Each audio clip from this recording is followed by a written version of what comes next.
Postoji jedna rečenica koja će jednoga dana šokirati jednu posebnu grupu ljudi. A ono što je najstrašnije, ovi ljudi ceo život su potpuno bili uvereni da služe Bogu.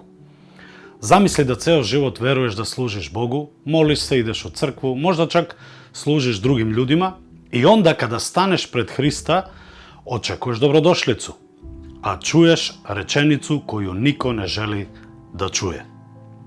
Postoje dve vrste ljudi, kaže Sveto pismo. Oni koji će ući u Carstvo nebesko i oni koje će Hristos oterati od sebe. Prvo da vidimo koji su to ljudi koje će oterati od sebe i zašto. To su ljudi kojima će Isus reći najstrašnije reči koje čovjek može da čuje. Idi od mene, nikada te nisam poznavao. Ovi ljudi će reći Isusu: Gospode, Gospode, zar nismo prorokovali u Tvoje ime? Zar nismo isterivali demone u Tvoje ime? I zar nismo u Tvoje ime činili mnoga čuda? A Isus će im reći: odlazite od mene, vi koji činite bezakonje.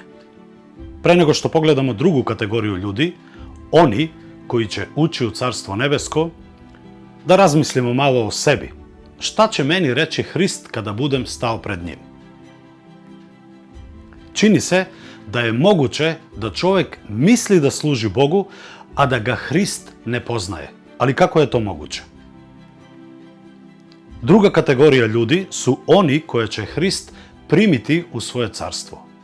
Ali na osnovu čega će ih primiti? Evo šta Gospod kaže. Neće svaki koji mi govori Gospode, Gospode, ući u Carstvo nebesko, nego onaj koji izvršava volju moga Oca koji je na nebesima. Problem prvih nije bio u tome što nisu znali za Isusa. Problem je bio što Hrist nije poznavao njih.